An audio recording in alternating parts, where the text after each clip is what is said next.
Gallup research consistently finds that people who have a best friend at work are significantly more likely to engage customers and teammates in a healthy, positive way, get more done in less time, support a safe workplace with fewer accidents and reliability issues, and then innovate and share those innovation ideas. Now, that's just a list of some data that shows, okay, when an employee has a really good friend, now they use the word best friend, but it gets very personal for people, so it doesn't have to be your life best friend, in my opinion. But I think having a really good friend at work, or two or three, there's no question the data says it just makes it an optimal environment, which allows you to have an optimal performance. Okay, common sense. But there's a growing movement of people that are sounding off, and these are people who've been hurt. I'm just going to tell you. So I don't judge them, but I do want to classify them. This growing group of people are saying things like, I don't want to be friends with anybody I work with. I want to go in, I want to do my job, I want to be left alone, and I want to go home. Okay. There's some bitterness there. There is some protectionism going on because they've been burned in their personal life or at their work life in the past. And so those kind of statements are nothing more than protectionary walls coming from pain and past experience that has created bitterness and resentment.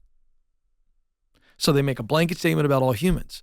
But the facts are that type of mentality isn't good for you professionally, which, let me remind you, is not good for you personally. It's not good for you financially. So you need healing. If that's you, can I just say, I do want to speak to you and say, if you have been hurt deeply by a leader or by a coworker, that is significant. It is real, and it must be dealt with. You have to get through it. You must take care of yourself. That means getting the help to heal. Because if you don't heal, even though you did nothing wrong, if you don't heal from previous hurts from a leader or coworker, you are holding yourself back. What they did was wrong. It was not your fault. But it is your responsibility to get healing. It's not your fault that you got hurt. It is your responsibility, though, to heal, become better, stronger, freer, more hopeful, more effective. You can come out of this stronger than ever. Well, relationships, friends, acquaintances, coworkers, it doesn't matter how we classify that relationship. The people we spend the most time with have the greatest effect on our lives. David McClellan from Harvard said, the people you habitually associate with determine as much as 95% of your success or failure. That is astounding. So just really quick, fun exercise. I want you to look at your entire week. And remember in elementary school, we first learned about pie charts? Just draw a circle and just do a little pie chart. I want you to think of your entire week. And I want you to start going, okay, how much time of this pie do I spend with family? How much of the pie do I spend with friends? How much do I spend with coworkers? And you're going to see the overwhelming majority of our time is spent with our coworkers. Now, how do you filter that through what David McClellan from Harvard said? And he's right. This is the guy who's overseen the longest study on relationships that the world has ever seen. Studying people from birth to death. What did he say? The people you habitually associate with determine as much as 95% of your success or failure. So here's the deal. Here's what I know. There are some donkeys in your workplace, and there are some eagles. You need to make friends with the eagles. What about the donkeys, Ken? They're good people too. Well, say, I'll be friends with you as long as you start changing your habits. Oh my gosh, Ken, how dare you? No, look, listen, I'm keeping it real. I'll hang out with a donkey long enough for the donkey to see what it's like to be an eagle, and then the donkey decides if they want to hang. That's what I'm saying. Let's keep going.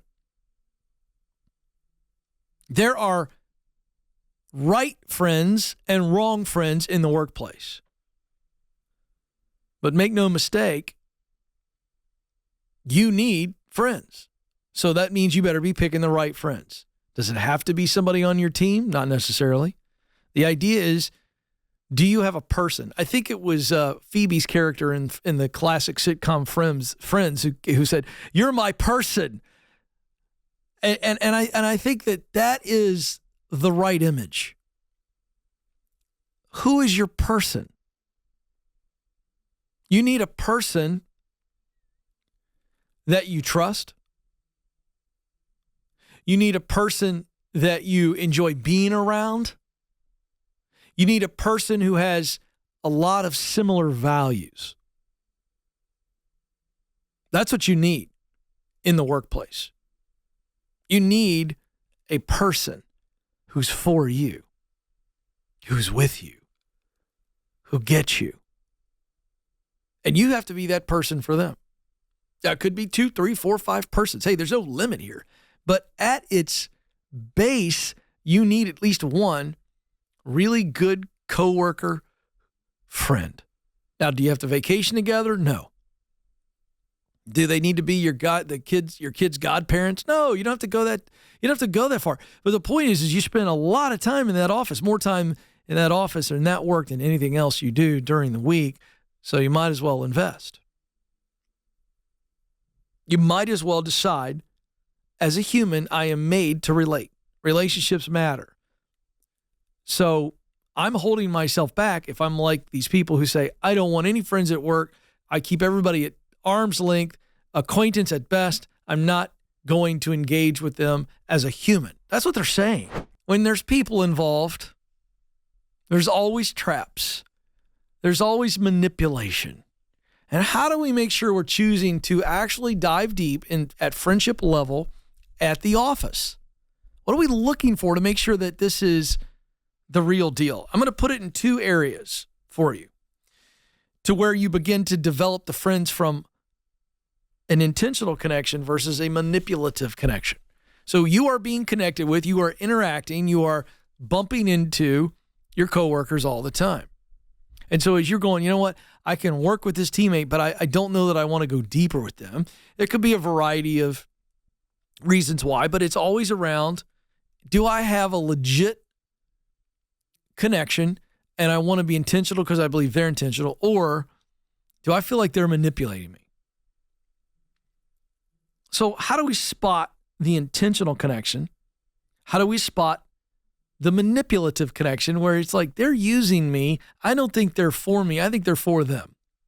Well, there's your clue. Let's start with the manipulative. Everything's transactional. How do you describe that, Ken? What do you mean that everything's transactional? Well, it's very rarely truly personal. Now, listen, you spend more time with certain teammates than you do with others. Okay? So if you want to know if someone is the real deal and intentional about relationship, you may have to spend a little bit more time with them than you do now, right? If you're just kind of seeing them like this and you're in an occasional meeting with them, well, you haven't had a chance to actually dive deep. So this is where you have to be intentional to see if they are intentional. Okay? So that's a caveat to this. But the manipulative person, this is the red flag. They reach out to you. They're bumping into you all the time. And it feels intentional, but it only has a transactional feel to it. It's only about work and it's only about them. In other words, hey, Ken, they only come around, hey, man, how's it going? Yeah, hey. You know, they got the stupid little, whatever you call those, handguns. Yeah, the little guns with the finger guns. Hey, man, how's it going? Hey, man, listen, I was wondering if you could do this for me, right? It's something like that. Or here's another one. The dirt diggers. So that first person's that all about me, transactional, trying to suck something good out of you for them, right? Call them the vampire. They're just locking in. I need this from you. They leave you. They're gone. Then there's the dirt digger. Hey, man, what's going on? Dude, you got a second? You are not going to believe what Bob did. It's the only time they ever come around. What are they doing? The reason I call them the dirt digger is because they're either dumping dirt on you in the form of that transaction I just described, the kind of the gossip delivery, or they're digging. Hey, have you, what's going on over there? I feel like I'm noticing some stuff over there. What you got? You know what's going on with Larry? Did I tell you about Bob? What's going on with Larry? They're digging. You know those big old backhoes that have that bucket on the end of it? What do? They dig over here and they dump over there. And that's what I'm talking about. So if your interaction and your relationship is defined by someone who is the vampire, always trying to suck something out of you, they're only around when you can do something for them, or they either want to dig dirt from you or they want to dump dirt on you in the form of gossip. They're looking for something juicy because they're just a vulture. You know what I mean? By the way, have you ever noticed vultures? This is another just brief little metaphor for you. You ever seen vultures on the side of the road? Of course you have. They're always kind of skulking, sneaking, tiptoeing. I mean, they're out there in broad daylight. There's a dead deer carcass on the side of the road, and you see them as your car approaches, and they're all kind of just like picking and sneaking around. You see one show up kind of slowly to it, you know, and then your car gets closer, and what do? They fly away.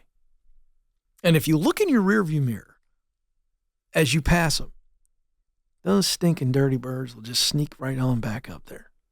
Now, vultures in nature are God's cleaning system.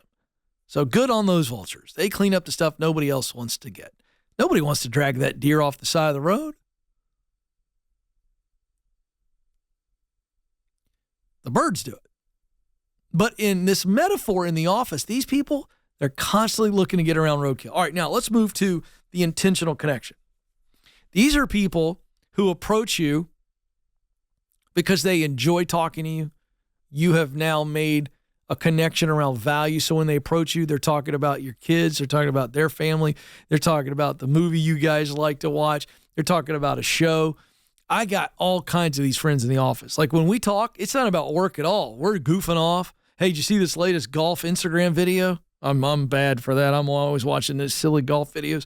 You know, it's just genuine in its values exchange. Like we value the same things. We like the same things. We're on the same team, but man, we're going to check on each other. How you doing? Everything okay?